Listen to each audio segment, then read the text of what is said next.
everyone. Welcome back to the Play On podcast. Now we're going to have a look at Antrim against Wexford. A very eye-catching result again for Antrim. 1 goal and 21 points to 2-18. They draw with Wexford, another very well-respected hurling team, despite their poor form of late after their defeat at the hands of Kilkenny. And this game had everything you wanted, a real championship feel to a game. 500 fans were in attendance at Corrigan Park, of course. There was tension as well. Davy Fitz was sent off. Matthew O'Hanlon was sent off. Neil McManus was sent off. And there was a thrilling finish. Wexford looked to have it won. Liam McGovern struck over a late point, but a brilliant score by Keelan Malloy earned Antrim a hard-fought draw. What did you make of this game, Luke? Yeah, I think it was certainly the most competitive game of the weekend. And geez, yeah, the last couple of minutes of it were extremely tense.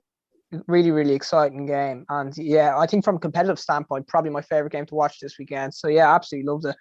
And yeah, plenty of talking points out of this one. Yeah, no, there's no doubt about that. The first one that is the key talking point is Matthew O'Hanlon's red card.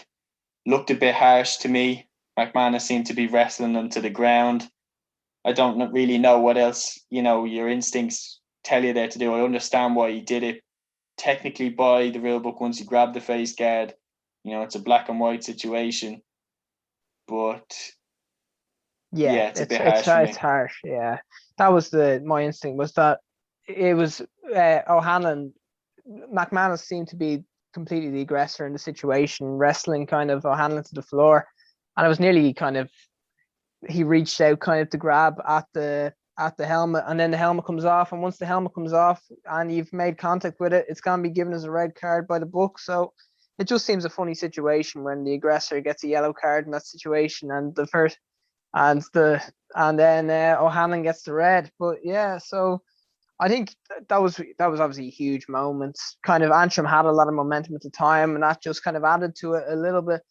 Perhaps maybe Neil McManus a bit fortunate not to be sent off a few minutes later too, with a kind of clumsy enough challenge with a trip on an Antrim player, but he eventually did get sent off just about a minute before the normal time ended. So again, that kind of was another shift in the game where Wexford seemed to take back over, and that after Antrim kind of started to look kind of well on top. So yeah, there were so many roller coasters in this game, and we haven't even talked about the Davy Fitz red card yet. Yeah, no, there's no doubt about that. It was a mad roller coaster of a game, a lot of emotions in it. The crowd being back certainly hyped up Davey, certainly hyped up Darren Gleeson, everyone there.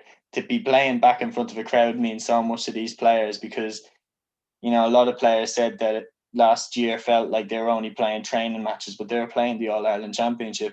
And the amount of games you were watching last year where you would think to yourself, my God, like if there was a crowd at this game now, the atmosphere would be incredible. Particularly the semi-final between Waterford and Kilkenny, that game sticks out to me as having what an atmosphere this game would have if there was a full house watching it. But yeah, no, I was very confused by the Matthew O'Hanlon sending off. It reminded me a lot of what happened with David Clifford back against Tyrone in the league when Tyrone brought on a substitute and he went straight over and wrestled David Clifford to the ground, therefore getting David Clifford his second yellow card, and the Tyrone substitute only got his first yellow card. I think it is something that needs to be investigated a little bit more, as in punishing the aggressor rather than punishing, in some ways, the victim. Yeah, I think it's a fair point, and I think a lot of people kind of saw that, but it's just the technicality of grabbing the face mask, and that's what it's always going to lead to a red. But yeah, I think it's an interesting point you made about the crowd. Kind of definitely seemed to have Davy Fitz kind of hyped up. Like there was that stage in the first half when I've never seen somebody be so adamant about a sideline decision and so worked up about it. And it was just clear that Davy was he really wanted to win this one. So I don't know. You wonder though if that's the panic stations we were talking about the previous week. Yeah, perhaps it might be that like Wexford, he needs to do something to get them fired up because they're just kind of seem to be prior to this. They seem to be tiptoeing a little bit.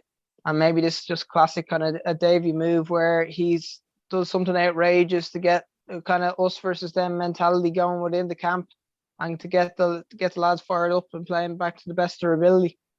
Yeah, no, there's no doubt about that. That is a Davy Fitzgerald tactic, and it usually does work for him. But he must have been panicking in the 65th minute. Obviously, Shay Shannon, the substitute from Antrim, found the back of the net to give them a lead by 119 to 215 with a few minutes left.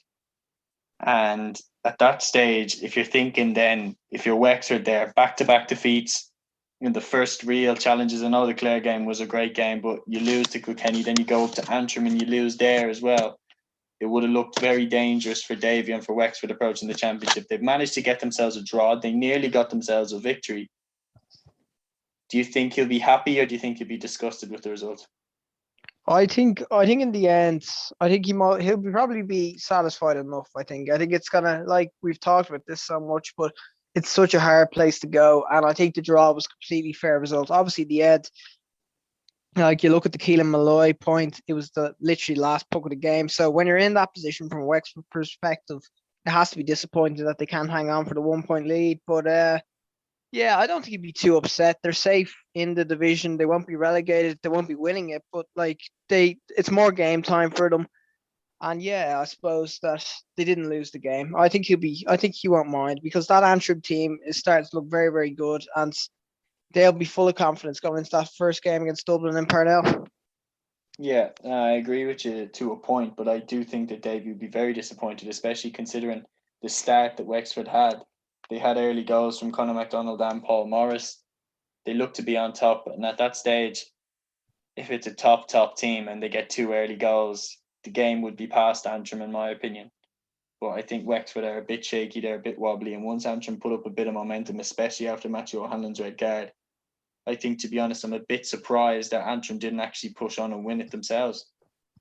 Yeah, I think the McMahon being sent off in the 69th minute definitely kind of shifted the tide back towards Wexford's favour a little bit. And then, yeah, the last couple of minutes was kind of trading scores a little bit. Then once they went back down to 14, so it was yeah, like we've talked about so much, that there were so many roller coasters in this game, and it was the momentum changed so often.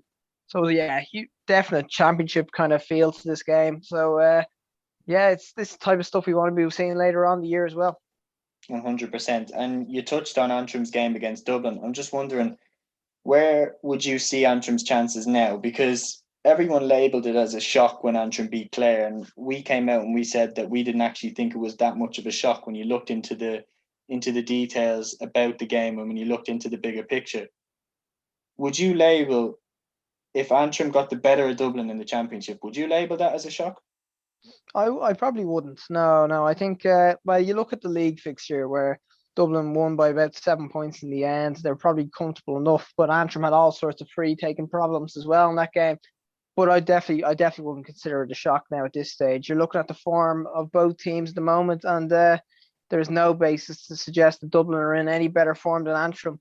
And you look at individual wise, I don't think the Dublin squad is that much better than the Antrim squad too. So obviously, it being in Parnell's kind of is a big boost for Dublin, but I wouldn't be.